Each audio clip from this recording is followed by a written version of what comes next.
Ladies and gentlemen, welcome to another Big Boys Table. The table is big, the boys are big, the boys are back in town. Hi, Mesk. Hi. So it is episode 52, which is 10 more than 42, so there's still some connection, however nefarious. You got a little ways to go until 69. I know. You know what was really psychotic is for a long time, I actually memorized the number 27, not 37, because that is the distance between 42 and 69. And so if I ever needed to pick a third simulation number to remember, like for a password or something, it would be like 694227. So don't hack my bank account, please, now that you know that information, but that's some information. So the title of this one is, Hey, How'd I Get Here? Which is, I imagine, how everybody is feeling. How did you get here? Because what the fuck happened? So it's been a year. The whole year is insane. Yeah. So, I mean, even just since the last podcast we recorded where we talked about the new engine, I mean, that must have been a couple of weeks ago now. It feels like so much longer, though, at least for me. Yeah. So. Well, I don't know what's been going on for you, but my year has been intensely packed with insanity. Now I might have a kidney stone or a hernia or some kind of internal problem that's just came up in the last couple of days. I got severe stabbing pain in my lower stomach, left side. So it's probably not the appendix, but it's persistent and it depends on how I'm sitting and stuff like that. So I really don't want to have to go to a hospital or anything like that because, for one, we don't really have medical care in this country. And for two, it's probably full of people who have the Wu flu. So yeah, I can understand anybody's trepidation when it comes to that. Nobody really wants to go into a tightly packed room full of people who may be sick. No. Especially not now, so hopefully that well, I guess if it is a kidney stone, hopefully it passes relatively easily and quickly. Hopefully. I've never had one before, but I've heard that they're hereditary. And what a weird both my grandmother and my mother have had them. So yeah, it's been pretty wacky. Yeah, no kidding. The pain can be quite severe, and apparently kidney stones are really bad. So yeah, I've only heard that they can be quite painful. So wishing you that you get well soon in that regard. Hopefully it is nothing more serious than that, even though the pain will be quite excruciating. At least it'll be over at some point. So it's not going to take. Well, sometimes you need surgery. My grandmother needed surgery for it. So yeah, I guess depending on because they can get stuck and they can block urinary tract and stuff like that, and then you get massive infections and they can be nasty. Can you believe that the human body can just generate minerals on its own? Why don't SCVs just mine marines? Yeah, that could be a real thing. Just reduce them into like powder or something, and then snort it for fuel. Snort them. Yeah, I like how we both went to snorting. Yeah, well, what else do you do with it? You see a perfectly fine pile of white powder. Must be G Fuel. So, speaking of things that have been happening in my neck of the woods, as far as my shit is concerned, I basically had it feels like a sort of a similar situation to what you were dealing with, obviously with far less tragic consequences or painful consequences as it is. I've been having this series of events happen where I feel like whiplash after a while. Like I try to think back to what was happening prior to whatever moment I'm in now, and I'm like, wait, what? That was how long ago? That's fucking crazy. Yeah. So it's kind of a similar mechanism anyway, it sounds like. What I had to realize most recently is that, like, even though it doesn't feel like it's even the month of August, it feels like I'm still like early or like halfway through the year or something, but we're already on halfway through the 8th month of the year, which is crazy to me. Yeah. So like that's one example. Lunacy. Yeah. It's been a year, almost a year now, since the cat had that episode that started the whole kidney thing. Right. And it's like fucking insane to believe almost a year has passed since then. Yeah. Especially like since I have spent pretty much every hour of every day looking after her. Especially in the last couple months where I haven't even really been here for the most part because I've been upstairs in the bedrooms because she wouldn't leave them. And I've just been watching her literally just 24/7. And even then, like, obviously time passes very slowly when you're doing that. But it's like, even then, it's still hard to believe that, holy shit, almost a year has passed since the start of the year, and it really doesn't feel like it. Well, one of the things that gets me about the whole ordeal is that I feel like when you're constantly day in and day out focused on one particular thing, whatever it may be, or just like always finding stuff to do, basically, as time goes on, if you don't have time to just, like, for lack of a better term, do nothing. Like if you don't have time to just unwind and like sort of turn your brain off to some degree or another, and just I sort of liken it to, if you're constantly doing output, you're constantly doing some kind of work, and you're creating something or putting something out there, or occupying your time doing something, instead of consuming something, like consuming some sort of content of some kind or another, you kind of lose track of how much time you've actually been putting towards that output stuff. Like it has to have some kind of balance, but when the going gets tough, you don't really have the opportunity to do that. So like, it was obviously a self-imposed restriction in my case, where I'm trying to make it a whole year of daily streams on my end. And so far we're pretty close. It's going to be the 3rd, because 3 of November is going to be the last day, if you will. And assuming I end up making it all the way there. So, which also, of course, somebody brought up when they were asking me about how close I was to that mark. They said, "Oh yeah, there's going to be a 333rd mod stream." Of course there is. Of course we're going to pass that. I mean, that number is ridiculous to me. Like, I look, like, even though I haven't been active in developing stuff for a while, sometimes I look on the directories on the site and I'm like, holy fuck, I literally have like 2 or 3 terabytes worth of video that I've created, even within like 4 or 5 years, not even like the full span of the time I've been building shit. And it's like, where the fuck did all the time even go? Yeah, I mean, even something that is more gradual and less about a daily thing, it's more like this is the accumulation of all of the stuff that you've worked on over the years or whatever. Even in this one area, like just talking about video content, it's pretty hard to wrap your brain around that. And of course, at least for me, it never really becomes as a comforting thing. Like, it's not like, oh, I did so much work. Okay, everything's fine. It makes me more conscious of current events, is what it does. It's like, well, for me, I'm just like, I still have so much work to do even after all that work. So I don't know how to interpret that exactly. It's like, we're not even halfway done, and I've already done this much, or whatever the case may be. So maybe that's just more of an outlook thing than anything. But it's just one of the things that I keep thinking about is, where did all the time go? Like you said, I don't know. No. But despite the fact that it is a more of a self-imposed restriction in that respect, it's really it's one of those things that's like a certain portion of my day every day is already guaranteed to not be like, it's guaranteed to be output. It's guaranteed to be work in that respect. And so it's interesting. It's one of those things where I realize, if I ever wanted to go on vacation somewhere, like fucking Commander went to some psychotic bombed out place after Putin pulled his dick out of it, and he's like, okay, I guess I can go here now. I forget where it was, but that was a place that somebody in the comment section will probably point it out. But so he went somewhere on vacation, and I keep calling it Croatia, but it's not Croatia. So wherever he went, he had a gay old time, but he was gone for like weeks or a month or something. And I was thinking, like, if I ever wanted to do something like that, even for a week, I wouldn't be able to unless I was like done with the whole streak thing, because I've just decided that every single morning I'm going to do this or whatever. So one of those things that makes you think. It's the price you pay, I guess. So I don't know. It's interesting. I've never traveled, so it's hard to even.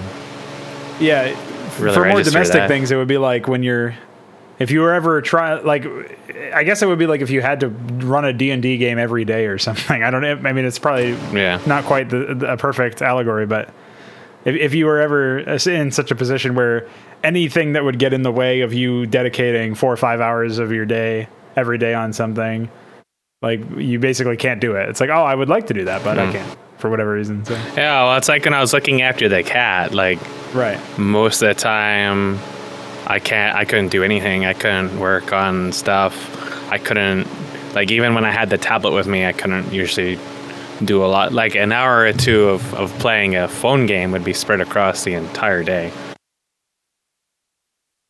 So it was definitely very difficult to manage that time.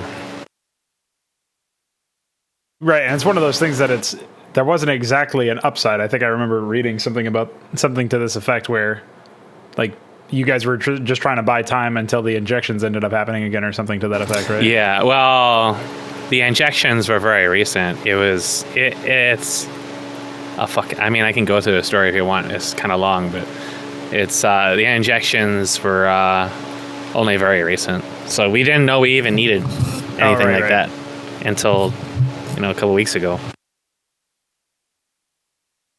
So, given the fact that that's been a more recent thing, and then after that you find your fucking potential kidney stone or whatever the hell was happening, as far as the whole stabbing pain in your stomach area, like, has there been any pocket of time where you haven't been dealing with something absolutely batshit insane?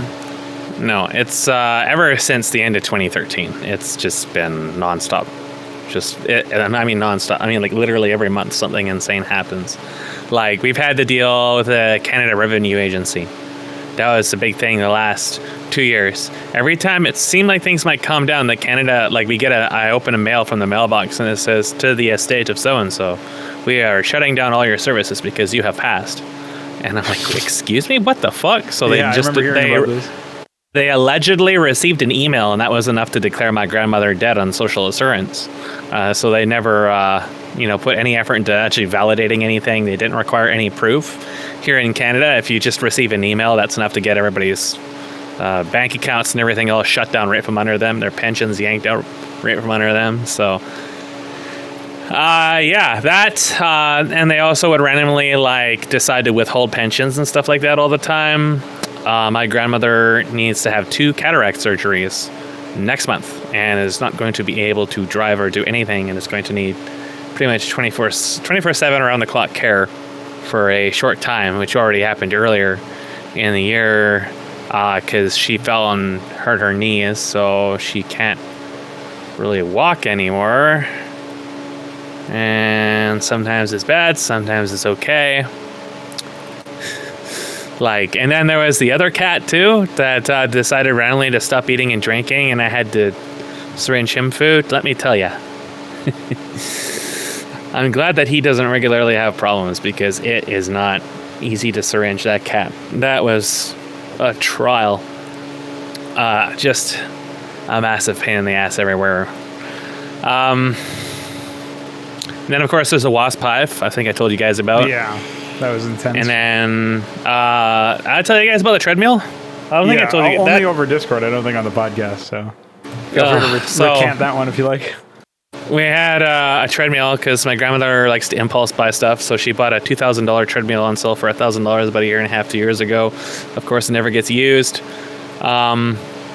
Eventually, because we're so desperate for money, I have to figure out Craigslist and try to sell it on Craigslist.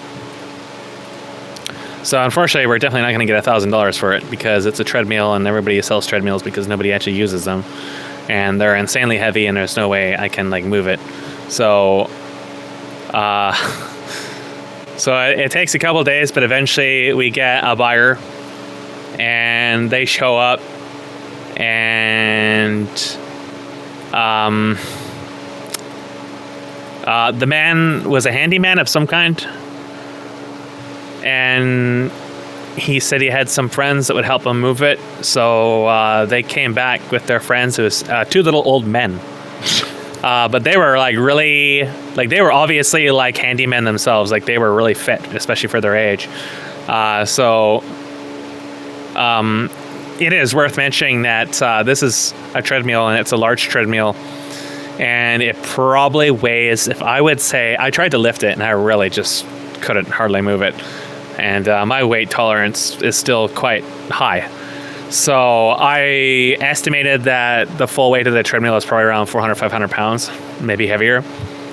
If I can't even drag it, this thing is fucking heavy. But thankfully, all large pieces of equipment, it can be disassembled to make it easier for transport. Because for one, it's large. It was assembled in the room when we bought it by a friend of someone. I don't know who he was or whatever, but some strange man assembling heavy equipment in your living room. Yeah, well, it was in a bedroom. It's worth mentioning that too, because coming out of that bedroom, there's a sharp corner that then goes into a hallway, because there's another bedroom across from it. So this treadmill, as it is, there's no way you're going to fit it through that corner. It's not going to fit. And it's also really heavy. So I pointed out to them when they first came over and they were buying it. I pulled out a bunch of plastic pieces and showed them where a bunch of bolts were to take the arms off. And also the large plastic faceplate on it where all the controls are is also just screwed into there with, I think it was either Phillips or square screws. And I again pointed this out to them when they came back, but nobody, like, something I've learned through life is that either I'm just not really intimidating in real person, even though I'm told I have wild eyes, or maybe it's because my social skills are so bad that I just don't really put the fear of God into people unless they actually make eye contact. But it's just like nobody ever actually listens to me when I try to make their work easier. Nobody ever listens to me. So, no, they're too smart to work smart. So what they're going to do is they're going to try to bring the whole fucking treadmill through the doorway in the corner without disassembling anything. So they tear apart the fucking doorway. There is paint and wood chips and shit all over the place because they pulled it up vertically and then basically tried to ram it through the door. And only when this thing was pinned in that corner and unable to move even a millimeter anymore, and they had torn up the wall and the door, did they start to think, maybe we should have started to disassemble this thing, except now those bolts you pull off are on ground level, and this thing is hanging vertically and stuck in the doorway, and it takes them about half an hour to undo the bolts. And I had to get wrenches for them, which, by the way, they stole 2 of those wrenches, too. Fuckers. And, it takes them half an hour to undo that, and I get them screwdrivers to undo the faceplate, but they don't want to undo the faceplate.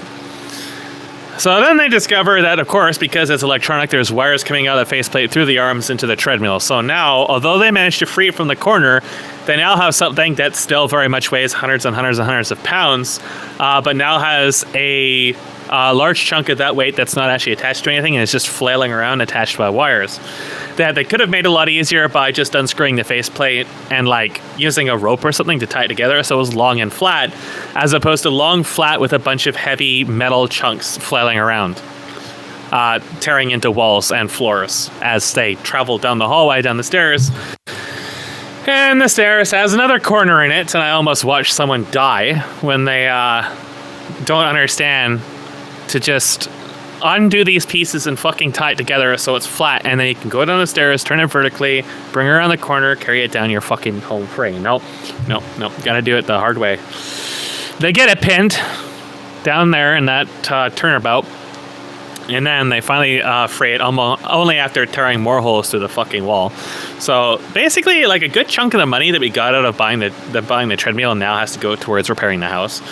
And, I was going to say, it sounds like this is more trouble than it's worth by a fair margin. Like, so at least I would say about 3 to 4 hours have passed to this point. And so, like I said, the stairs goes down. It's kind of like a J shape in a way. You know, you got the landing, and you turn into a small flight of stairs that then goes into the foyer where the main door is. And there's this little rail on that turnabout. And of course, they lift this huge fucking thing over that small rail for reasons unknown to God. Why you would do the most dangerous thing with a rail that I've already told them is not that secure.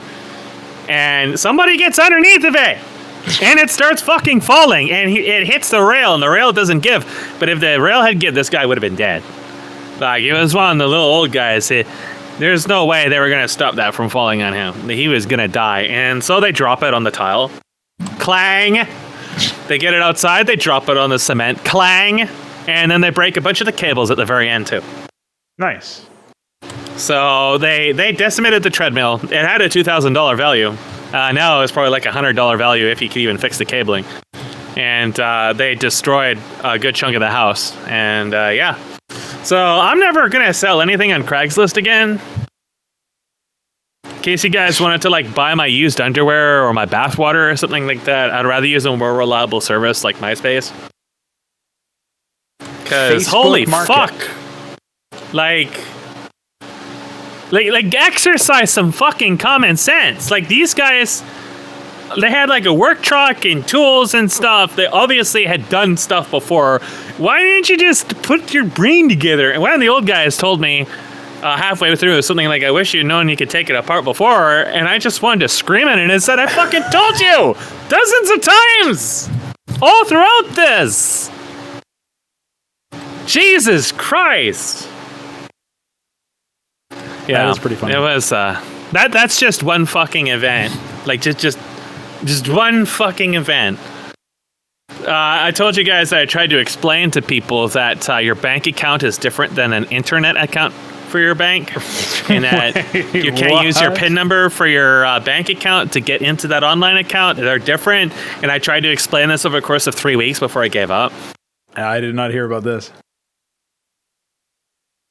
Well, unless I don't even know if there's more to the story than that one, but that sounds like it's a. No, there's a lot more. Okay, let me see if I can. This was during last year, about a year ago, when the cat stuff started. There's all this insanity lumped into these little hotspots, and I forget why we were doing this. Oh yes, it was because the Canada Revenue Agency kept charging my grandmother's husband $100, $200 a month. They kept pulling money out of his bank account without permission.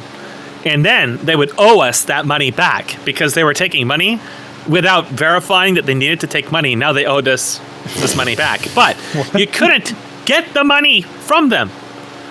You can't just have to phone them up and be like, hey, can you mail this money back and stop fucking taking money from us? No. You can't do that. You can't do that. So you got to... I forget the exact specifics. I had to set up some kind of digital transfer for future things, and I couldn't get the money that they had already taken. That money, as far as I know, is still sitting there doing nothing. But there was another transfer I was trying to set up to get them to direct transfer GST or something like that. And it turns out that they have a linked bank account. And the CRA website has a login service, so you can use your bank account for it. And I had always assumed that the other user of this bank account had their own login information, but we'll never fucking know. Because this guy is too incompetent to go to the bank and ask them something like, hey, do I have an account? And if so, what's my information? Or can I set up a bank account and log in, blah, blah, blah, blah, blah. No. That would be too simple, too easy. So I have to try to set up a bank account using his hard actual credentials. Only after, again, the weeks of trying to figure out, because when they set up the bank account, they had supposedly set up this information for him, but be fucked if anybody ever logged any of this. So we had to get, oh my God, I had to get like tax information and everything to set up, because you're accessing the revenue agency stuff, so you need that information in order to verify that's who you are. Or you just use your bank account and it's easy. But nope, I had to do it a long way. And we still couldn't get the fucking... I don't know if he ever got the money they took from him back. My grandmother had to phone them up and... Oh, yeah, I remember. Yeah, there's another facet to this. My grandmother kept trying to get them to stop taking money out of his account. But she had to prove that, because he can't do his credentials himself. He's got like mild dementia. So she has power of attorney, but every single time she'd mail in all of the shit that they needed from her, they would burn all the papers and say, nope, we don't have them anymore. We have destroyed all the information. That happened 3 or 4 times, and she kept phoning them every single time, and it didn't make a damn of a difference. They just kept destroying the information and taking her money. That's impressive. I don't think I've ever encountered a business more incompetent than the Canada Revenue Agency, except for maybe Blizzard. Like, they are terrible. They've never done their job fucking correctly. Well, so I've had to do a lot of this shit because these people don't understand like basic technology or anything like that. So I have to constantly do stuff like, hey, how do I complete my order from this website? And I click place order, and they're like, oh my God, how did you do that? Yeah, that's one I'll never understand, because if somebody can't figure out how to spend money on a website, then either that website is the most incompetently designed website ever, because who the fuck would make it difficult to spend money, or the person who is trying to spend the money is too dumb to even be responsible for the money in the first place. Why do they have that? Get them out of here. I'm always reminded about good old TODD Mark. He has that immortal moment where he was on Skype with me, because that's how long ago this was, and he says, the Blizzard store isn't loading. And before I could even ask him why he wants the Blizzard store to load, he's like, I'm trying to give them money for Hearthstone cards, and they won't let me. That was a real person. Oh, shit. Poor guy. They got him at World of Warcraft, and he never recovered. I would feel sorry, but I don't. Yeah, well, I'm in the same boat, and I was the guy's friend, so don't worry about it. I actually do wonder at some point, like, I wonder if this whole predatory games industry thing is finally being, like, people are finally waking up to it. Because maybe it's just because I don't play a lot of games lately, but I actually have not seen a successful run of, well, I'm sure it's still making the money, the whole microtransaction thing, but now that there's like a bunch of legal action associated with it, I haven't seen what the next big thing is. Like, we had day one DLC and all that other crazy shit before in the earlier console generations and stuff, like back in the late 2000s, early 2010s. And eventually, like, we started to see, DLC turns into smaller installments. Now we have microtransactions. And I always wondered, like, there's probably got to be something else after this, right? Because like before DLC, it'll always get worse. Yeah, before DLC, it was like battle passes and stuff. Because before that, it was expansion packs, which were like arguably you could make a case for them to be actual legitimate installments of additional content.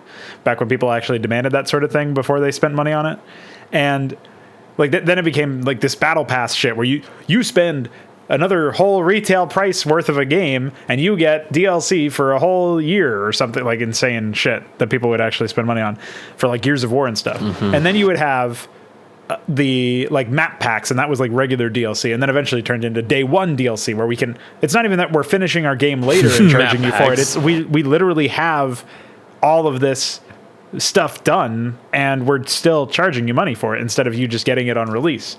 And now it's microtransactions, and I'm still not really sure what that next one is. I guess it was supposed to be the mobile stuff, and maybe that's why I don't know about it. Like maybe it's the gacha stuff. Oh, mobile is still very, very successful. Yeah. So it's like it might just be the gacha shit on mobile until the legal team hits that. But if they ever hit that, but that to me would probably be the next thing, because loot boxes are kind of like the next evolution of microtransactions in that way, where you're gambling for your microtransactions now. Yeah, this is absolutely insane.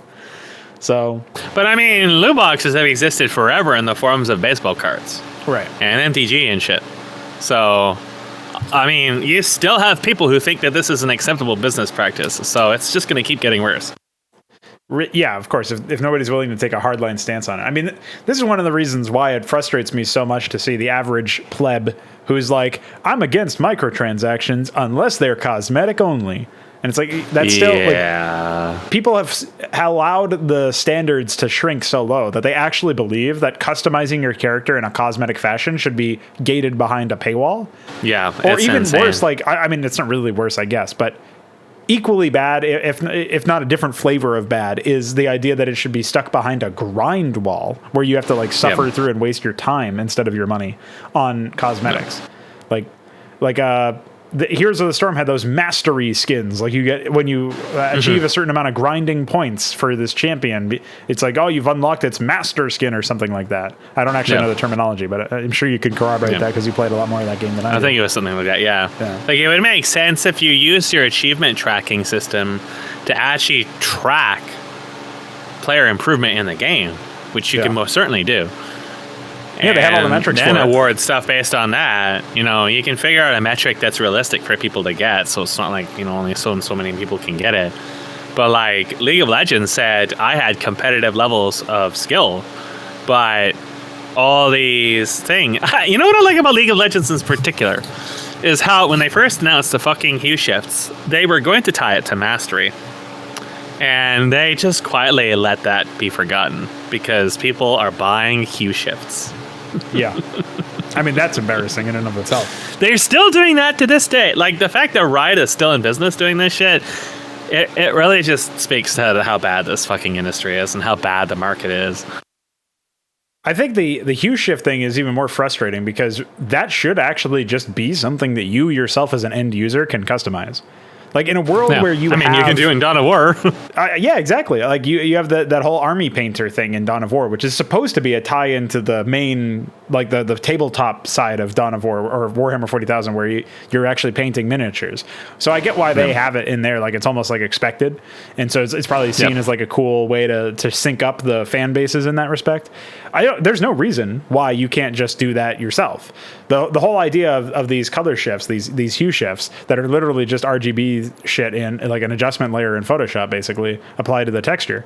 Anybody can do that on their own accord if they know how to run Photoshop. So the idea that you couldn't just find some way to put in a front end, a GUI editor or something like that in the actual game, similar to what Dawn of War has, and allow players to customize it to their own desire, like that should be just a default feature of all skins in any MOBA. I think if you're going to have something like that, you wouldn't, of course, shit like CSGO making it so that you have limited graffitis and your graffitis cost money, even though it's only like 50 cents or whatever. Like the idea that, I don't think people I hope people don't actually spend money on fucking graffiti and they just like get them as a drop or something. I'm sure they do. Yeah, you can't. If there's a way to spend money on something, somebody out there has spent money on that thing. So that is just the unfortunate reality of it. So yeah, at the end of the day, it's just like companies actually monetizing cosmetics in a way feels more scummy to me than them monetizing actual content.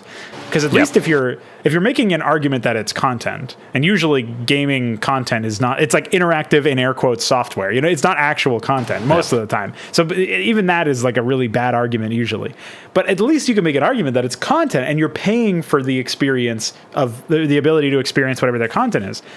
With this customization shit, it's like you're paying to do something that you really should just be able to do to begin with. And that's why the cosmetic angle really fucks with me, because in a world where you could just paint your army in that way, like that should just be an extension of what you can actually do, except in a MOBA or whatever.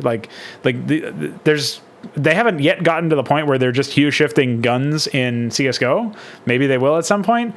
But even then, most of the skins look like just shitty hue shifts. Yeah, I don't think I've ever seen a good skin to come out of Go, other than the ones that were like actual custom models.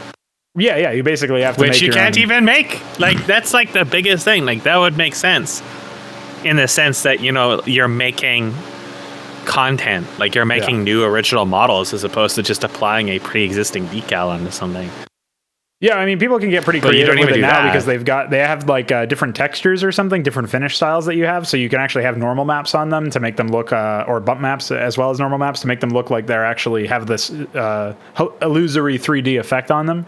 So there are some interesting styles that came out of that, but it's way too little, way too late at the point where they actually started adding support for that. And even then, it's still like you're charging money for this shit. So given that stuff is probably just third-party assets they just yanked off of Google image search or something like that. Make no mistake, Valve doesn't make any of these skins. These are all just random people. So yeah, it's just, and you can't even verify if they even actually made it. That's like one of the biggest like holes about this whole system. Yeah, I think it was like the Hyper Beast or something. They tied there's some famous case where they tied it to a tattoo artist from fucking Brazil or something, and he was like, "Wait, my thing is in this? What?"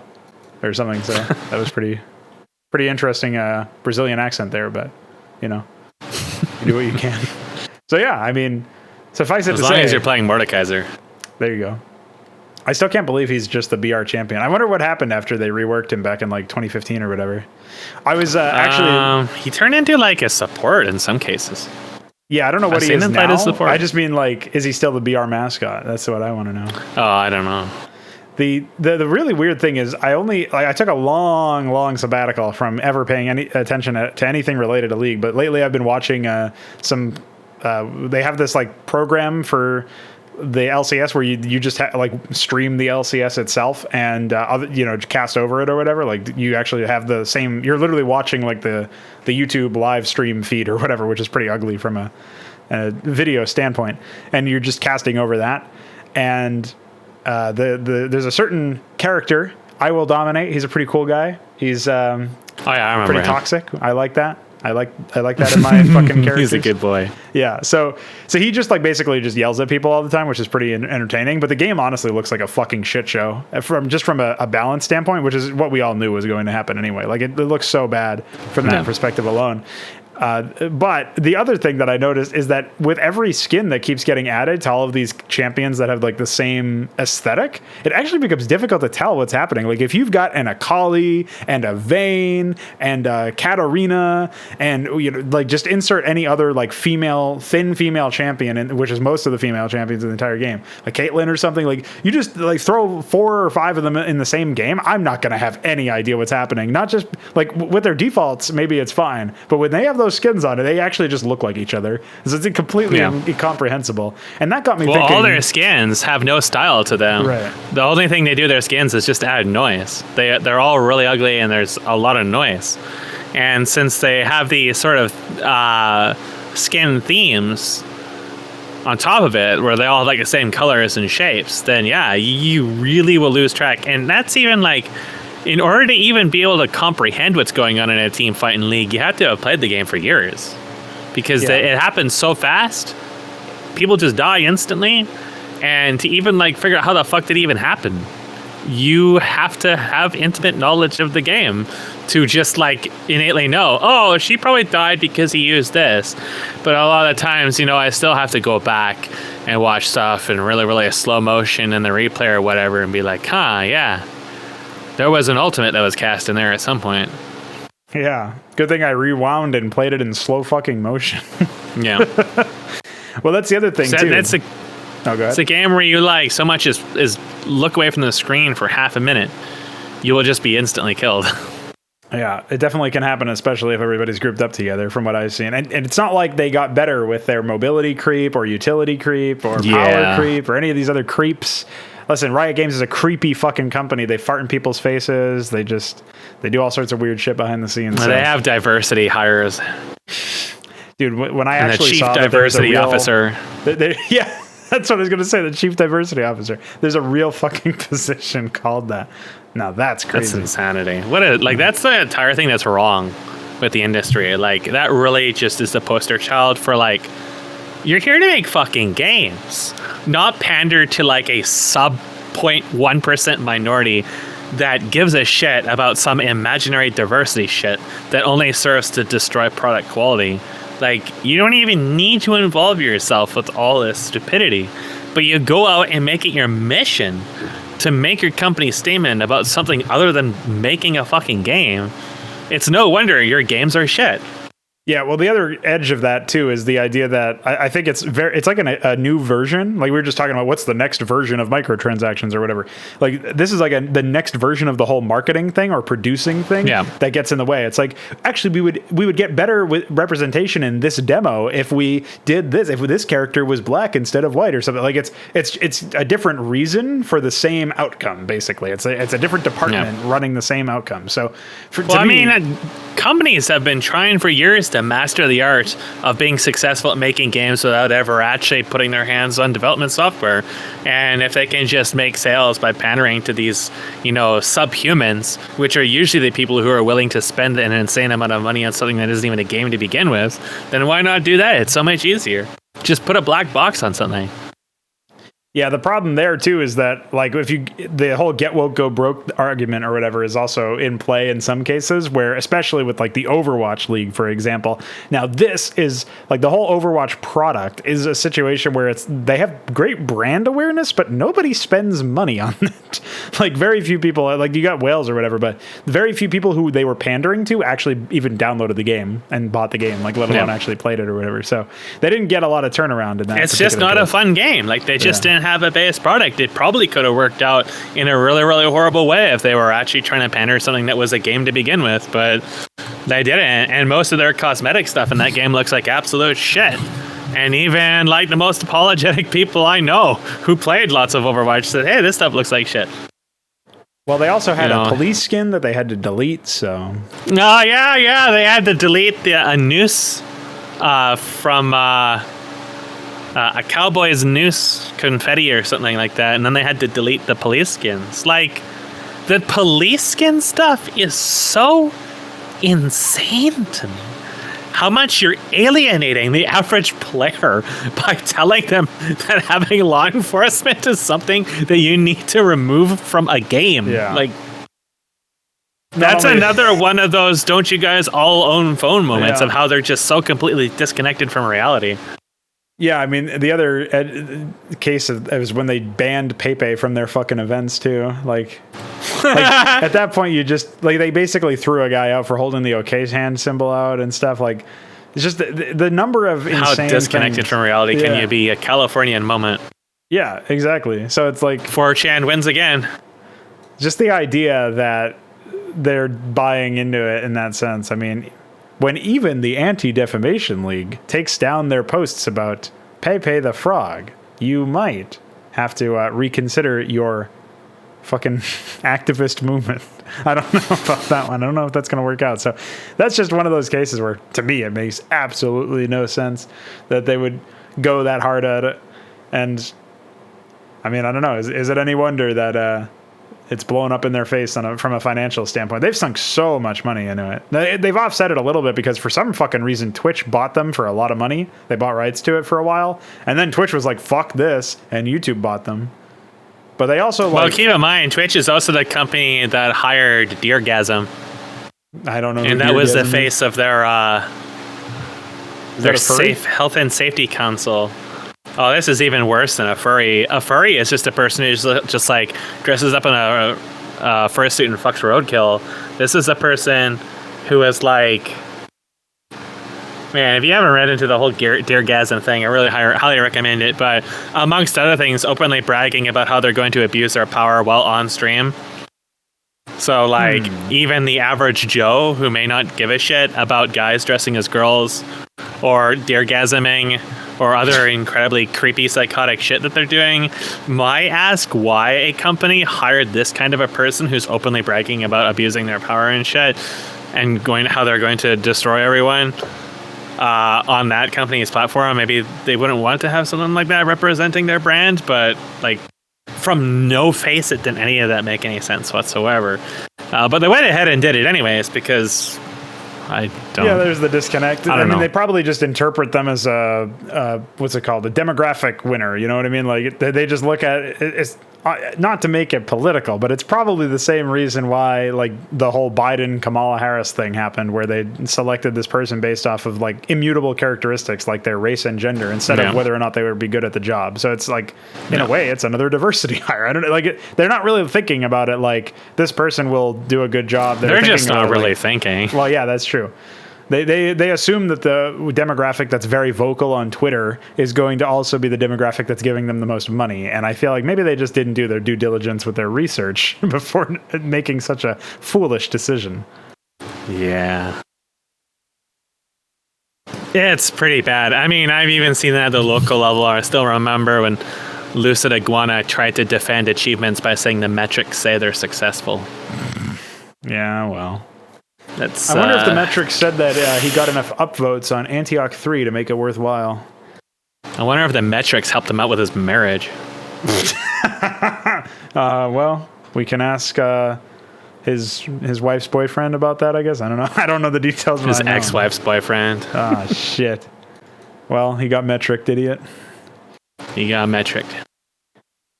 So, I was going to segue this somehow, but I completely forgot because now we have marriage on the table.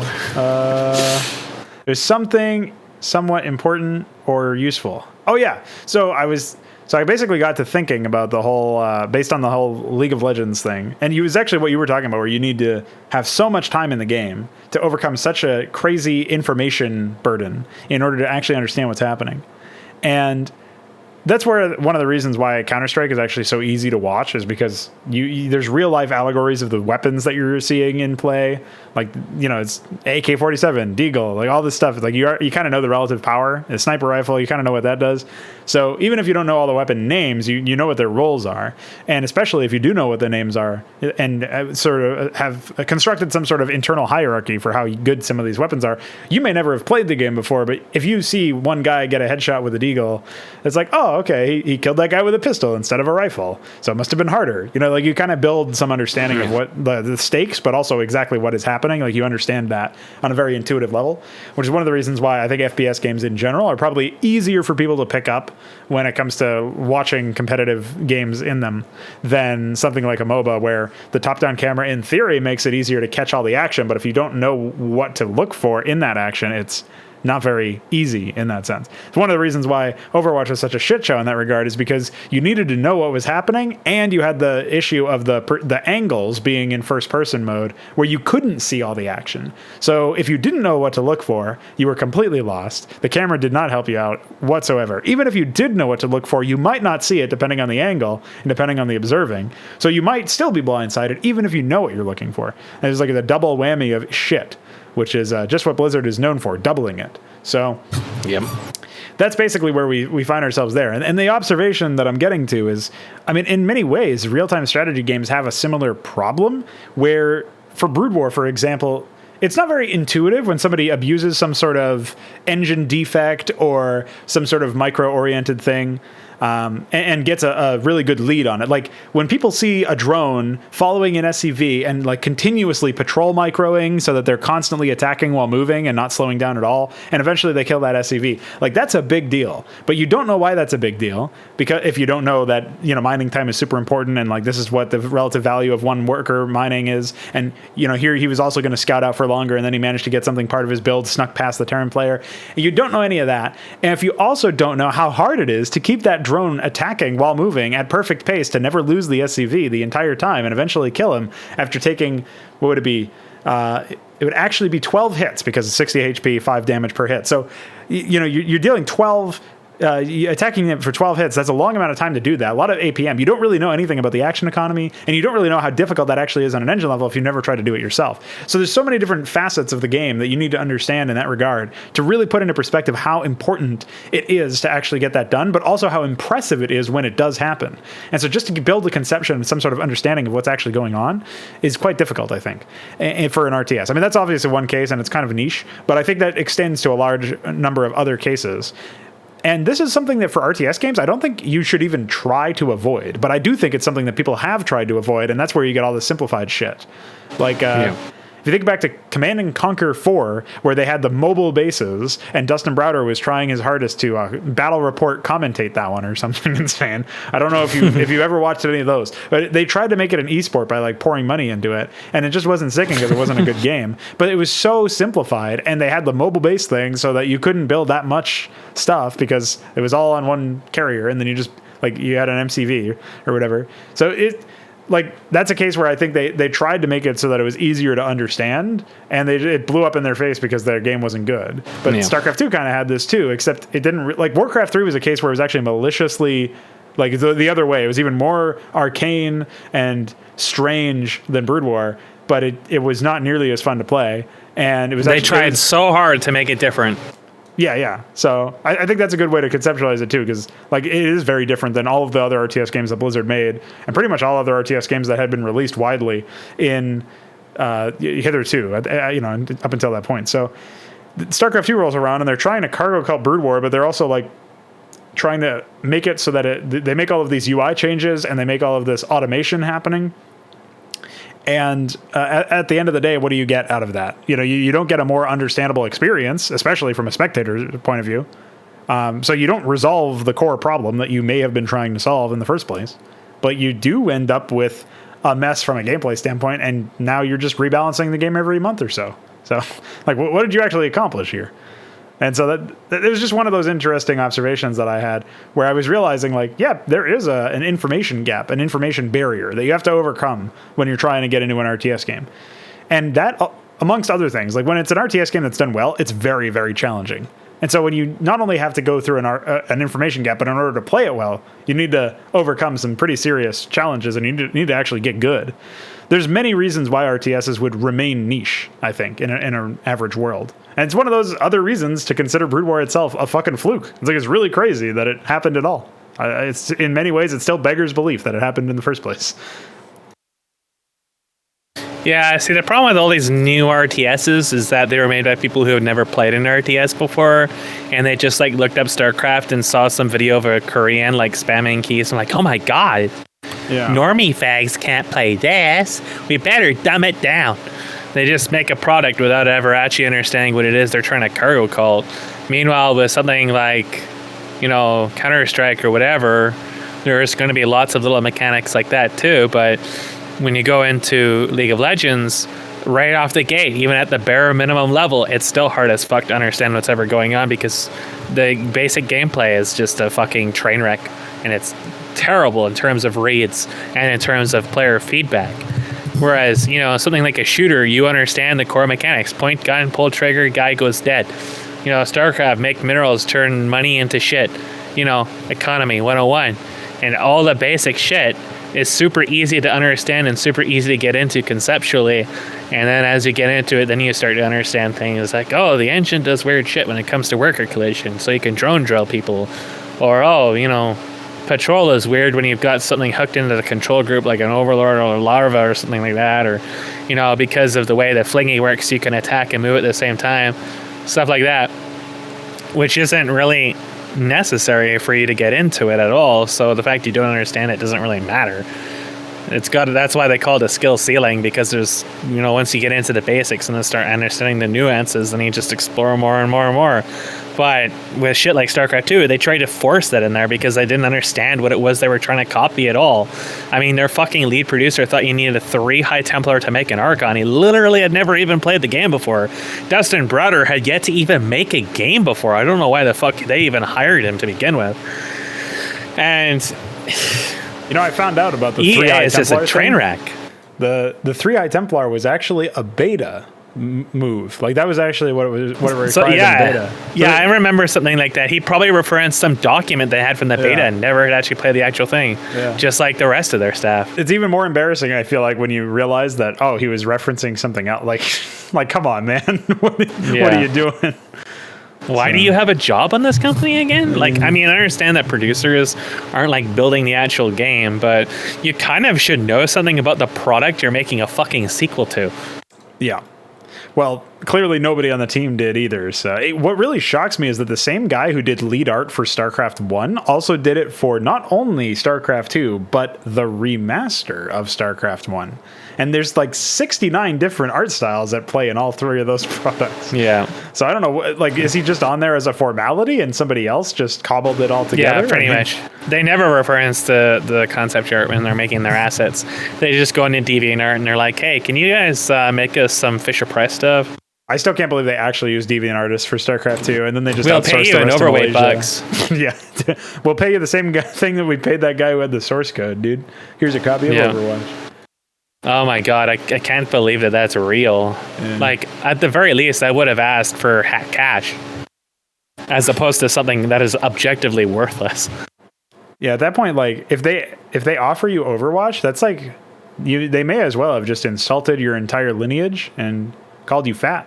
Like, that's just rude. They may as well just walked onto my lawn and kicked my dog. Fuckers. Assholes. So here's the other thing I wanted to pick your brain about, is it's sort of related to some of the stuff that we brought up when we were explaining all of the arcane mechanics of Brood War. And I had a conversation with Veek recently about the kinds of mechanics or essentially the role of user interface as well. And some things that I was thinking about is when it comes to StarCraft, the limited selection in terms of, like, you can only select 12 units and you can't select more than one building. That's there as a limitation. And regardless of why it was put there, it actually does balance out parts of the game. Because if you removed the selection limit, then melee units, for example, or really it's just like really self-sustaining units that do pretty decently when attack moved and not really micromanaged, like Zealots, most Protoss units in general based on their cost effectiveness. I would say like swarms of Zerglings. Any case where you can pretty much just A left click and then sort of AFK.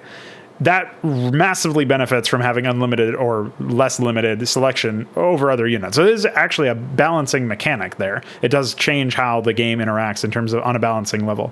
So you can't just remove it and expect the default StarCraft to work out fine. But one of the things I was thinking about is when we get our new engine in, I don't think that in a perfect world, the user interface should ever limit what the player can do. Like, the user interface's job is to allow the player to express their skill and otherwise get out of the way. The UI should just get out of the way when it's not needed. So with that sort of core idea in mind, one of the ideas that I had was actually removing the selection limit entirely for units and for buildings. You would still not have something that, like the line that would be drawn is essentially automation. It's the whole idea behind smart casting or anything like that, where it's actually changing fundamentally how you are interacting with the game. Because what smart casting in StarCraft 2 does, where you select a bunch, say 6 High Templar, and then you cast Psystorm, only one of them goes towards the target. In most cases, I believe it is one of them, the one that's closest to where you're targeted is the one that moves, if that one has enough energy. So what it's actually automating in this case is checking all of the energy levels and picking the closest one with energy to the target, and then casting only Psystorm for that one target. The corollary here is when you issue a move command to multiple units, you don't have to issue the move command once per number of units selected. It's very clearly automation in that respect. So we wouldn't be adding smart casting in the same way, because at that point you're literally automating a whole bunch of actions. And the problem with automation is that it actually reduces the amount of skill that you can express as a player. Instead of making it easier to express your skill, you now make it harder because it's no longer skillful to precision cast multiple spells. It's automated in that respect, so it's actually easier to do so. Therefore, it's harder for you to demonstrate that you're a skilled spellcaster user, because it's like the gap between the weakest and highest skill players is artificially shrunk now. So I've always thought that StarCraft had a lot of essentially like wasted APM sinks, like having to spam click your units up a cliff or whatever. Because the pathfinding on Dragoons, for example, is really bad or something like that. I've always thought that there were more exciting things and more skill-based things that players could focus on if they didn't have to focus some of their action economy on that. And if we freed up enough of that, obviously it would change the balance of certain units, but it would also improve the ability for the player to say, like, okay, I was able to focus on the core fundamentals of the game instead of babysitting my units. So this makes me feel better about the end result, be it a victory or a loss. It's like I gave it my all and I wasn't hamstrung by some stupid aspect of the engine, basically. I wasn't fighting the engine or the UI or whatever the case may be while I was trying to fight my opponent. And I think that's really the core interaction focus that I would want to provide there. So I don't know what you specifically think about the idea of, for example, removing the selection limits. I don't know what you had planned for Apex, for example, in the StarCraft 2 environment, which obviously by default doesn't have any selection limits. So I wasn't sure how you had conceptualized your game state. But one of the things that this got me thinking about is how to rebalance ground units, for example, or melee units in general. A good idea that Alexander had was actually coming up with some sort of hit registration thing where it would actually have, the melee weapon would have a hitbox, and if it collided with a unit, and you know that would be like if it collided with its target specifically, just to remove overhead or reduce overhead, then it would be, this would be a case where if it's a single target melee attack, you know, that unit would take damage. But if it missed, i.e. the unit pulled back as the animation was happening, that would be a way you could balance units out so that like zealots would attack very fast, for example, and so they would be very unlikely for them to miss. But maybe a slower unit like an Ultralisk might attack slower, or might have a longer backswing time or something like that. At that point, you're building the ability of units to micro around them. You're actually creating scale-based expression around them, and it's offsetting the fact that it's no longer about spam clicking groups of 12 of them at a time in a certain direction. You still benefit from micromanaging against them, but also using them. So there's actually skill to be expressed in that environment, and that to me resolves one of those main issues. Because for me, I wasn't really sure how I would handle units that are otherwise relatively self-sufficient, particularly melee units, where obviously you want to make sure that they're still useful. You don't want to add a huge amount of overhead. You don't want to add anything like that. But the concern would be that if you didn't do anything to them at all, and you just made it so that you could select an unlimited number of them, suddenly it becomes a lot harder to hold off. Like you have to provide a very disproportionate amount of micromanagement on the player's side, who's the side of the player who's fighting against the horde of Zerglings or the horde of Zealots. They have to micro their little hearts out in order to defeat that army. Whereas the player who just A-moved them doesn't have to really do that much beyond the initial A-move. And if we make that simpler, which I think we should from a UI standpoint, obviously it becomes a balancing issue. So I'm not sure if you had anything planned for that. I distantly recall you saying something that you had plans to not make melee hit scan or not make anything hit scan in the game so that it wouldn't do that. So I don't know if you wanted to elaborate on that or just respond in general to the idea of the whole UI not just getting out of the player's way argument, and then also the automation thing. I don't know if you have any thoughts on that. Well, the unit melee collision thing is actually something I had planned to do for a long time. I don't remember specifics since it's been so long since I've actually worked on a project. But yeah, that is something I had wanted to do in quite a few things, actually.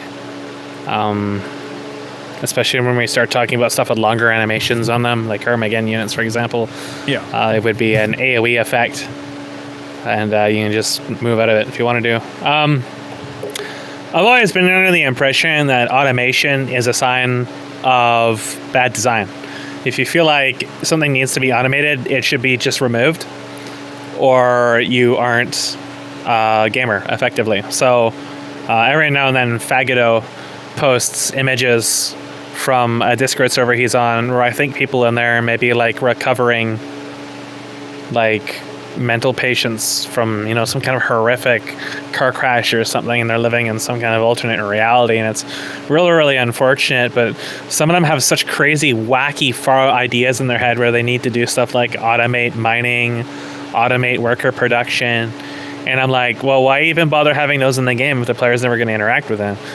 You know, it's like we want to be an RTS, but we don't want to be an RTS because playing RTSs is hard.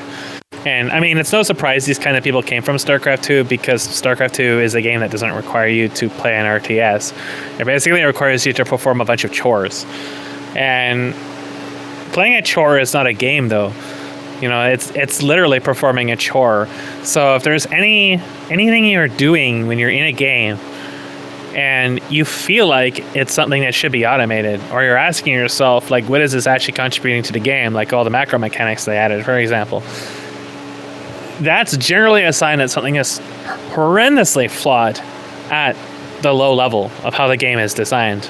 And that also applies to stuff like user interface arbitrarily restricting stuff. If you feel like the user interface has to be designed in a specific way which prohibits doing something, that maybe you should consult the elephant in the room, which is, why is this a bad thing? Why do we have to change the way the player is, you know, interacting with a non-game element because of the way that the game element is behaving? You know, if it's something to do with melee units becoming too strong when we have unlimited selection, maybe we should address the issue of why are melee units too strong, rather than worrying about the player's ability to do this or that. Arbitrary restrictions like that will always feel bad to the player. Even if they're not smart enough or aware enough to really register the hows and whys, it's always something that feels bad to the player, always.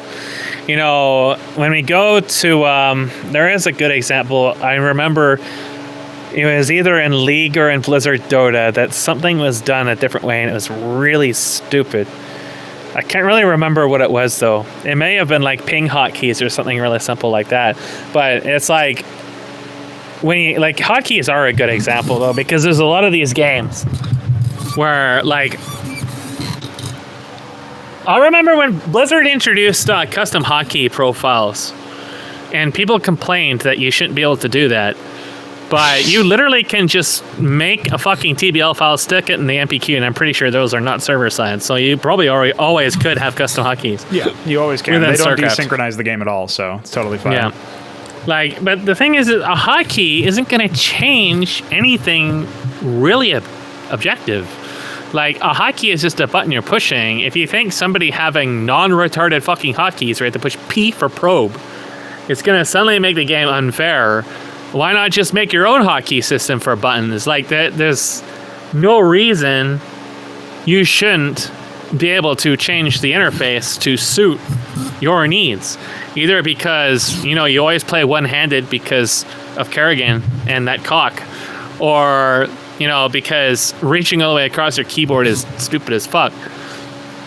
Like, the whole custom hotkey thing was just baffling that people ever complained about that. But there is like the automation thing you got to worry about. So, World of Warcraft, of course, throughout its lifespan, they've been stripping more and more and more and more out of add-ons and out of the Lua that's available to add-ons, because basically what add-ons allowed you to do was like just hover a mouse over someone and just push a button and they would get decursed or cleansed or whatever if they had a debuff on them. And there was a lot of other stuff like that, a lot of like automation like that. So, that's obviously a bad thing.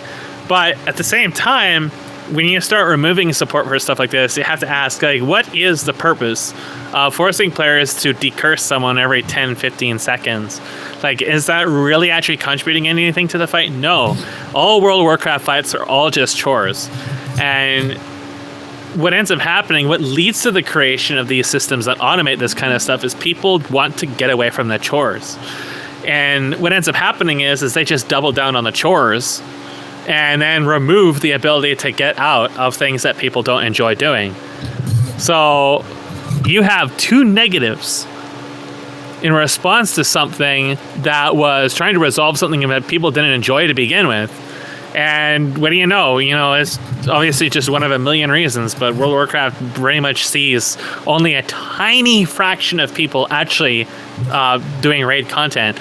I think Final Fantasy XIV, it was literally like less than 10% of people who bother with Savage level content, which isn't even really that difficult at all. It's just most people can't be asked to get into it. Most people can't form groups to get into it. A lot of people don't even like the social aspect of the MMOs at all. In fact, it's really quite fascinating. It was one of the things I talked into the end of the side B discussion video I was making for that WoW rant series that unfortunately got exploded by my carelessness. When I was doing research on the Soromar questline to figure out what it was I needed to when I was nearing the end of it, and I found that you can do looking for raid. You needed to kill a boss in one of the raids to finish this storyline. It was really strange because they don't normally do that. But there's one you can do literally in a looking for raid, and the fight is literally just stand there and auto attack. I mean, half the time you can just stand there and not even do anything. It doesn't matter. The fights are so fucking easy. And lo and behold, the comment is filled with the vast majority of people who don't even want to enter looking for raid to do this quest. A lot of people would just refuse to finish it. And it all came down to the fact people just don't even want to do the social aspect for this. So when you think about content that is really already being exposed to a very small niche of people, you should really be thinking about how can I make that content enjoyable, as opposed to how do I kneecap people so they play specifically the way I want them to play. User interface is where that starts. And again, it's really, really simple. I approach this really, really simply. If it's like, well, I feel like this should be automated, or I feel like this is a chore, then I just stop, go back, I remove it, and start over. And things like unit selection, multi-building select, and stuff like that, I've seen them argued to death from the time that Warcraft 3 was first announced. And I have never seen a convincing case, period, for not having the interface be updated. I think that the interface contributed a lot to the learning skill ceiling and stuff like that for Brood War. And I think that, working your way around a limited user interface is most certainly a skill. But I also think that you can make the actual unit-to-unit interaction and the gameplay more engaging to make up for not having such limitations, most of which, wouldn't have existed in that software if it wasn't for, the era it was built in. A lot of that stuff comes from things like hardware limitations. How are you going to fit all this information on a 640 by 480 screen anyways, stuff like that. So I don't think that you should necessarily have to hide behind that archaic thing for fear of it making the game too easy. I think that if it's making the game too easy, that's a good time to address why does it become too easy? Why does selecting so many units make the game easy? Are the units just simply too powerful? Why does selecting more of them suddenly make them more valuable? Those are the questions you should be asking, rather than like, should I be able to select 12 or 24 or however many units? Because that is something that's happening on the user to content level, but your problems are coming out of the content. So it's a content problem and not necessarily, the interface that's really the problem.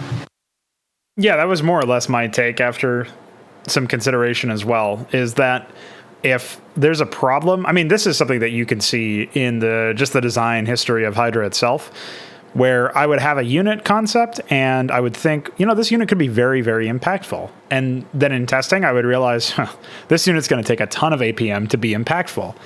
And I don't think simplifying the concept so it requires less APM to be effective is intrinsically a bad thing. I was initially at odds with the idea because the gut reaction is I'm actually dumbing this unit's concept down so that it can be used correctly or used better without sacrificing as much of its power budget or something like that. But the concern comes from the idea that you could very well design a unit that, it can be super impactful, but if there's a way for players to get the same result with lower APM required, they're not going to opt for it. I mean, you see this in Brood War itself.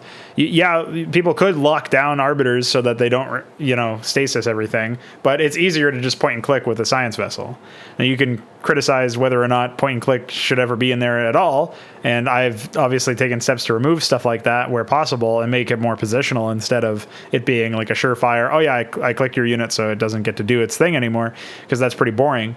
But when it comes to figuring out what your APM sink is, there's a reason why we only recently have seen an influx of queens, because it takes a lot of APM to use spawn broodling. So you got to have a special build that allows you to, fall back on stuff. Queens also are a flawed unit because they literally can't do anything after they spend their energy. So you kind of have to make sure that you keep them alive long enough to use multiple casts so that they don't just break even when they pay for themselves or whatever. Like, there's so much shit going into that is related to the flaws intrinsic to the content, like you said, flaws that are a part of the unit itself. And there's ways to address them without, worrying that you're dumbing the concepts down a lot. Like, there was a unit that was basically you would grab it as a way to augment your bio armies. Instead of using medics, you would use this new unit called the Shaman. And the Shaman originally had energy, and it would tick down energy every second. I think it was 10 energy per second or 5 energy per second. And every single time it would be healing all infantry in an area around it. And it would also be moving slower during this time. It wouldn't be able to attack during this time. And I think that was it as far as the custom behaviors associated with it or whatever. But basically during this time, you could actually heal all units around you. And at first, only one unit could be healed by one shaman at any given time. And then I was like, well, that obviously kneecaps their ability to do some stuff. We'll remove that restriction. And then I realized it doesn't really matter how much energy you start out with. You run out of energy very quickly from something that ticks down once per second. And it's really hard to remember to turn it off when you're actually done healing and to turn it back on when you need healing. And there's all sorts of shit that goes around with that. So ultimately, we ended up removing energy from the unit entirely and just turning it into a toggle. And we kept the slow while it's active. We kept its inability to defend itself while active, because then you're making an investment. You're saying, I'm going to hope that I can make a stand here, or I can push slowly into an area that I need to go into, or I can retreat slowly from an area I'm trying to run away from, while getting the benefits of the healing. The unit itself is fairly fragile. So after doing a whole lot of revision for the concept itself, we came away with a unit that actually feels like it has its own niche, it has its own utility, and offers a set of, is a much more expensive unit than the medic, but it's obviously when it's positioned correctly and used correctly, it can heal way more units than the medic can, and do so simultaneously. So it ended up being a much different road to get there than I initially thought. But that's part of the learning experience. And I think the same thing can be applied to the idea of modifying the user interface, like we were just talking about. Is if there's a problem with, the end, if there's a conceptual problem with the content where it requires too much APM to get something done, that, and if we change it, it's going to make certain other things, bad by extension. The answer there is, like, I guess in the context of a unit, you might have to make the unit more expensive or shore up, some of its weaknesses in some way, like make it so that it's more obvious, has some more obvious weaknesses in some capacity without getting into rock, paper, scissors or whatever.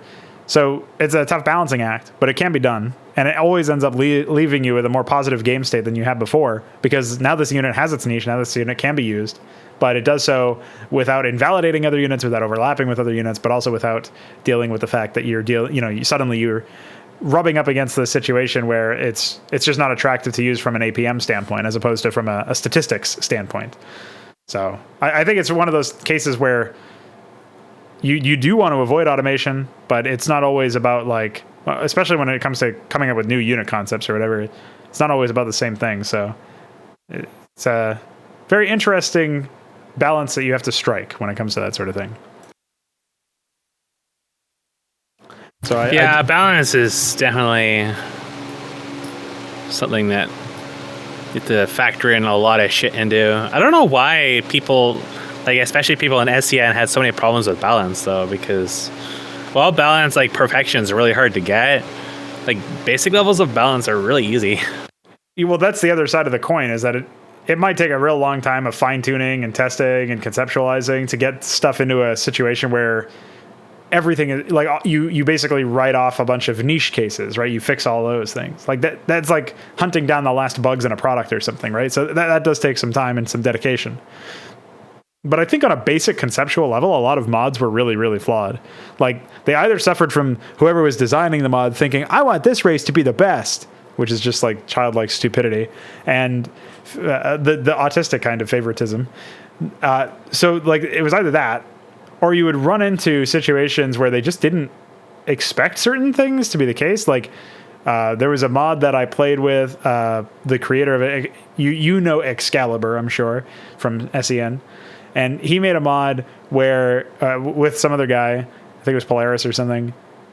And basically he made a mod where the basic infantry unit had a grenade ability you could research, and it dealt like 50 damage or 80 damage or something pretty considerable amount, but you were spamming this unit. So it didn't matter that it cost like 75 energy and the unit only had 200 or something. It didn't matter at all because you had like multiple control groups. And like the first game we played, everybody just started fucking destroying people with that. And he was like, I was like, that's a pretty reasonable balanced ability. And I don't know what he did as a result of that, but it was just like one of those things. Like you don't need to know how this plays out. Like some things you can just conceptually tell. Like this is not going to work out. And I'll give you a counterexample. This is a change that I made that I knew I didn't really need to. Like I did due diligence anyway, but I knew it was going to end up being positive. Is you may remember that obviously siege tanks in Brood War, they actually need to research siege mode. But tanks without siege mode, like that's basically gating a core component of the unit.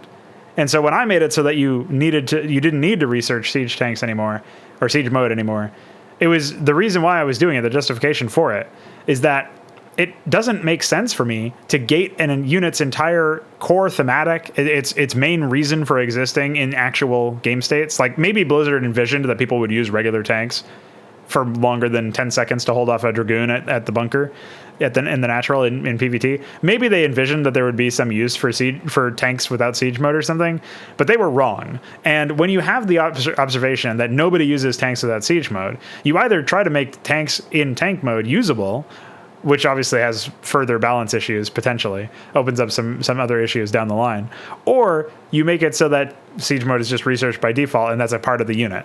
And that's one of those things that's like, it's not really this, like, I'll give you some counterexamples there. Vultures are definitely useful without any upgrades because they can destroy workers. But if you want to use them for longer than just a few cases to harass workers with, you probably want to invest in Spider Mine since it's a cheap upgrade and it allows you to have a huge amount of map control and really puts your opponent on the back foot if you use them well. That's a case where it's like, oh, I'm actually unlocking more potential for the unit, but I still have potential to use the unit without this. That's where you don't need the research in order to make it happen. And it's just one of those weird cases where I don't really understand why there are such upgrades that are mandatory for the unit to be used and for the unit to remain competitive. It's like a really obvious oversight to me. And that's one of those cases where it's like, again, the counter argument or the counter example to the Marine throwing a grenade or something. Like, it's almost like a no-brainer that you would fix that in some way, shape, or form. And the method that I chose was to change how siege tanks are accessed. And then, I did a huge amount of texture changes leading up to it, so it ends up being a bit more fair than you might think of if you're just thinking of stock Brood War, but this is one change that's made. It's quite a bit different. But that actually leads into a whole other topic. So I don't know if you have any thoughts on the existing topic that we're talking about, but like core unit identity and usage tied to upgrades or researches or being gated in some other way instead of it just being part of the unit. Like, what do you think about that? Well, in Apex, I was going to get rid of upgrades and tech researches. If I was going to have tech researches, they were going to be tied behind owning a structure as opposed to researching something. But I wasn't sure if I was going to have that or not. But otherwise, yeah, I was just removing upgrades and tech researches.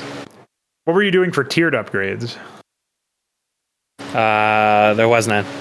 So there weren't any like infantry weapons or anything like that? Nope, those all ceased to exist.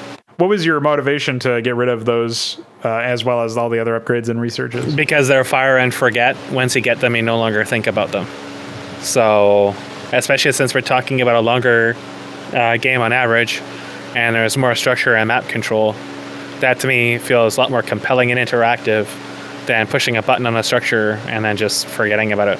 Because that's pretty much all it is especially in like a campaign or something. Like obviously, the +1 Protoss upgrades and stuff like that everywhere are all a big deal.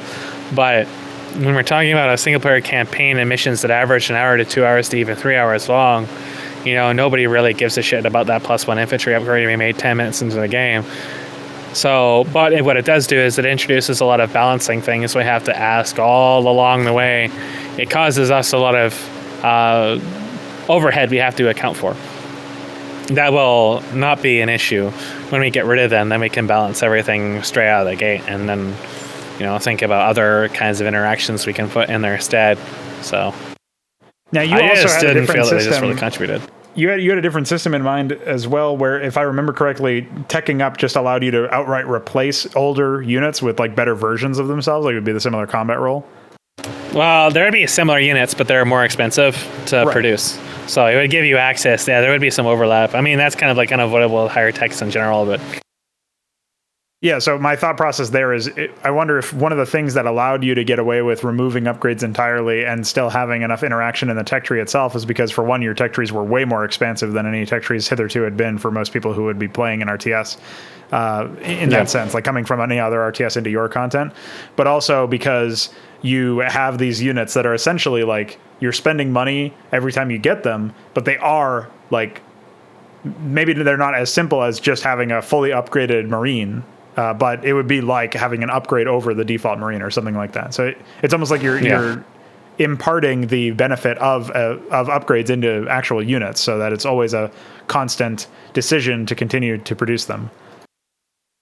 Yeah, well, tech is super valuable, and being at a certain point in tech is a massive expression of power in this. So like you would get more defensive structures, you would get access to artillery and stuff like that. A lot of the game mechanics like SDI and stuff like that don't open up until later tech levels. So I put a lot more emphasis on like the physical objects in the game world rather than the numbers that you're changing behind those objects through upgrades and stuff like that. So, well, I imagine it also establishes some sort of object permanence as well, where you don't have to worry about a Marine ever dealing more damage or having some additional functionality at a later stage of the game than it had at the first time you saw one.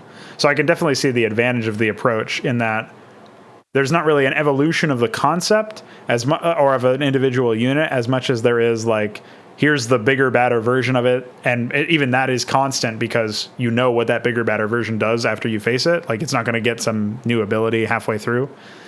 So I guess that in a way, what you're talking about is an extension of what we were just talking about with the siege tank, except you were applying it in a much more broad strokes manner, where every unit has their full combat capability without any upgrades or researches or anything like that. They have their full capabilities from the get-go without any worry about some sort of evolving concepts where now you've got to worry about this unit doing this thing that it couldn't do previously. So any abilities or any behaviors that were based on positional stuff or missile-based stuff were there from the get-go as soon as you have the unit, and you just sort of read up on them on tooltips or something, or you just experience them when you fight against them or whatever. So it's actually a much more straightforward approach, even though in theory it feels like you're removing a lot from the default game. You're patching it. This is actually a bit of a different side tangent. But recently I've hacked open all of the tech trees in the base game and refactored them pretty considerably so that you're in a position where you have all all production structures that you have, say barracks, factory, starport for Terran, you can build those without any prerequisites as long as you have a command center. So you can actually go like refinery into starport or something like that if you want to put in the gas as your first structure. And the thought process, and this is something that's been happening for all of them, like on hatchery tech, you can get spawning pool, hydro extend, spire without needing any tech prerequisites. But in order to tech up for each race, you would have to be spending a much more considerable amount of money that you have before. So it encourages players who are playing or trying to be a little bit safer with their approach. Since I'm targeting team games in particular, I'm not as worried about 1v1s or whatever, but if players are going for a safer opening, they could stay on tier 1 for a lot longer than they could before and still be competitive because they have more options. Whereas if they're trying to scale a little bit harder, a little bit earlier, they have to spend the money in the early game to tech up. So it becomes a more obvious decision or impactful decision based on, do I get more production structures? Do I expand? Do I build more units and just have a bigger army? Do I, there's all these decisions that you can make, and now teching up is one of those decisions that you make more deliberately. Whereas if you look back to vanilla Brood War, it's like, okay, I'm running in and I'm getting my factory. Oh, I have starport tech. And I'm getting my starport. Oh, I have science facility tech. Like, it's like almost incidental as opposed to a deliberate decision to increase the tech level and thus the power budget of the power potential that you have. And this made me think of a bunch of other things that I could talk about for a long time. But one of the main concept that I have here is, since that's so very different than anything anybody's experienced within the confines of StarCraft or StarCraft mods before, like nobody's experienced having to spend a premium in order to tech up, in order to achieve tier 2 or tier 3 or tier 4 or whatever. Nobody's even experienced tier 4 period, let alone like an actual heavy cost associated with it. Since that's happened, since that's been the case, there's been some pushback with the concepts where the idea is that like this is, I can't help but think that it's too much of the bias of what was originally the game and the dynamic behind which you would tech up or engage with your tech tree. It's like now you're engaging with a whole different set of decision making. And since that's foreign and strange to most people, a lot of people are tempted to assume that there's a lot of balancing issues or that there's a lot of problems with it, and they may not be allowing the concepts themselves enough time to really like smolder over and really or they're not really mulling it over and letting it sit and letting it sort of settle on its own and figure out like whether or not this is the right approach. But it's kind of like a middle of the road approach between what you were doing with your very expansive tech trees and what Brood War has by default, where you're just dealing with like the smaller tech trees that you get incidentally, and it's not very deliberate. Like I would look at the Protoss as an example of vanilla Protoss have this weird thing going on, which I quite like, where they are building production structures or they're building tech structures, and almost every single one of their units requires a dedicated tech structure. So when you get a tech structure, you unlock that unit, and it's like, okay, now I have a case where if I want a Dragoon, I need to build a cybernetics core. And they had some muddling up there where they kind of muddied the waters, where the cybernetics core unlocks the whole tier 2 instead of it being more segmented and more like a branch of a tech tree, like what I have in Hydra now. But the idea is, if I want a carrier, I build a fleet beacon. If I want an arbiter, I build an arbiter tribunal. Like their escalation through the tech tree, the way that they're engaging with their tech tree is actually done through the concept of piecemeal unlocking bit by bit what they have. And what I have for Terrans is you unlock all of tier 2 and all of tier 3 all at once with one tech structure. So it's much more simplified in that sense. It's much more straightforward.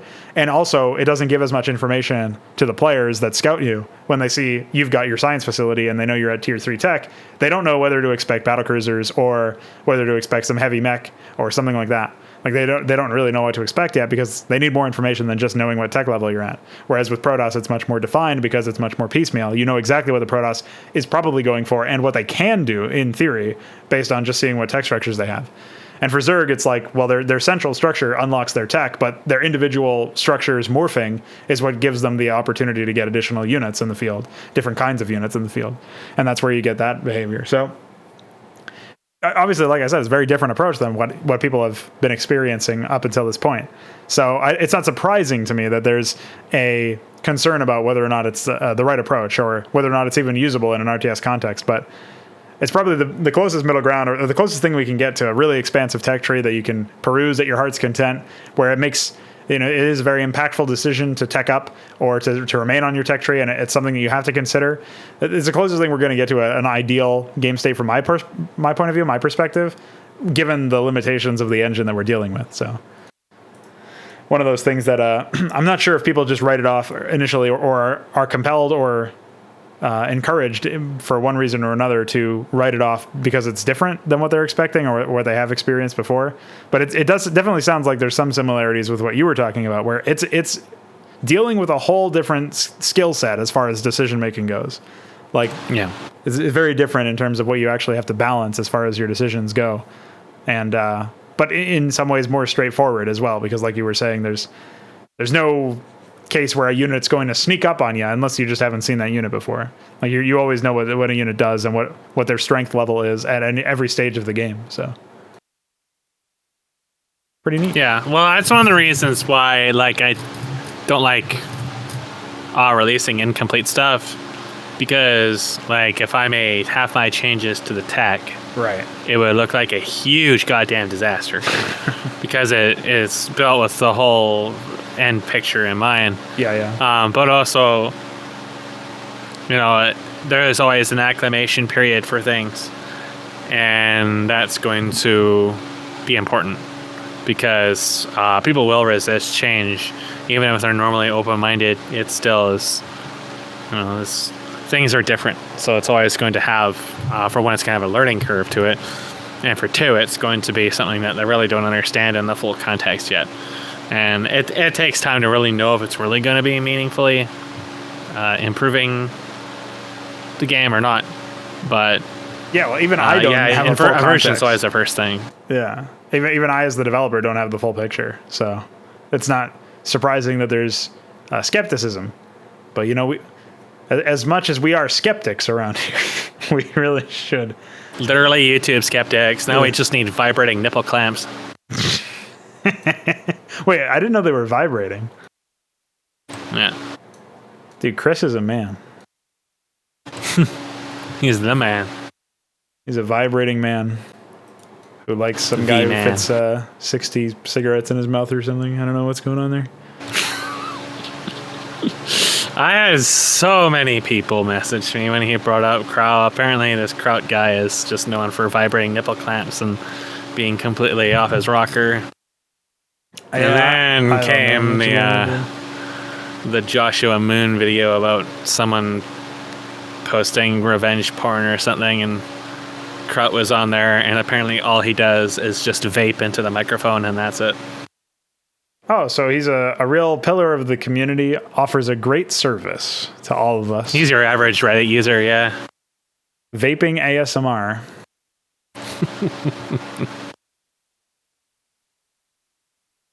Hey, did you see that Gemini released a Chapter 1 bug fix and linked Jay Barino? Oh, God. Why would you link Jay Barino? He said it's the playthrough. That's gross. Or the LP or something. I don't know. It was pretty intense. But gross. I actually ran into the same bug that he was talking about, where I had to restart the game and suffer through the dialogue again. So bad. I don't know what that guy has been doing all this time. Last I remember, he was gold capped in World of Warcraft because of Inscription. He had gold capped characters, gold capped mailbox, and everything. There's a gold cap? Yeah. They've had to raise the gold cap every single expansion because of people like him. Because they just do one profession, and their server is not super high population, and they just hit the gold cap really easily. Well, it's kind of funny. What is the value of having a gold cap exactly? Well, today you can pay for your subscription with gold. Back then, I guess you could sell it to people for real money. I technically did that. I bought a bunch of Riot points with WoW Gold. Gotta get the latest and greatest champions, bro. Yeah. Well, I basically just hung onto it for skins, and it was $30 worth, and it lasted me over half a year. So, I mean, considering how easy it is to make gold in World of Warcraft, it was a pretty good trade-off. Yeah, considering how easy it is, I wonder why anybody pays for it. There's so many questions I ask wonder why about indeed, but I would find level 1s and people sitting on odd mountaintops all the time, and it's just like somebody talking to some person from the dog mines, buying that gold. Fucking. I loved World of Warcraft because the Chinese would make their URLs out of bodies floating in the air, or they teleport in the air and fall to their death and make URLs out of bodies on the ground. There was a pretty creative advertisement that came out of those bots. That's dedication. I would go to that URL. I'd get a virus from that site. That's pretty good. I like that. Just mass graves to follow my fucking Facebook page. I got a couple of screenshots somewhere. Shit was fantastic. Well, it looks like we're nearing the end of our time here. The birthday boy of our time here. Oh yeah, are you 37 yet? Has that happened? No, I'm 33. Oh, of course you're 33. That was about a month ago now. Yeah. Well, I'm the threes, man. Yeah, my birthday is always just laced with absolute insanity. 2017, I was gaslit by a whole bunch of people I thought were my friends. 2020, my closest thing to a family member died. Like when I was 18 years old, I had a catastrophic hard drive failure and it destroyed all my mod work. 2014, homeless. 2006, homeless. It's always a good time. I love this time of the year. It's where the best stuff happens. Yeah, just imagine it's like, human beings are evolved to remember all of the shitty stuff that happens. But in your case, I wonder if it's actually, like, is it evolutionary bias, or is it just that this happens all the time? Like, if you had it's just you're exposed to it all the time, so if you it's confirmation bias, if anything. Yeah, it's like you jot it all down, you really write everything down. This is what happened at this year, and then at the end of the day, there's a 3 somewhere, probably. Yep. That's the other thing that I just realized is, even after you turn 34, so you're not 3 anymore, that it'll only be 3 years until 37, so there's still a 3. Yeah. Still got that J. Wilson number to look forward to. Yeah, and then after that it's 42, and then it's 27 long fucking years. And then you'll be 69. Hell yeah. Then you can join Alan Rickman and Harry Potter Paradise with all the boy wizards and say, fuck this gay earth. Fuck this gay earth. If I was editing the titles in post, that would be the title. So, hey guys, don't get raped, 420, and fuck this gay earth. I like that one. Fuck this gay earth. See ya, nerds.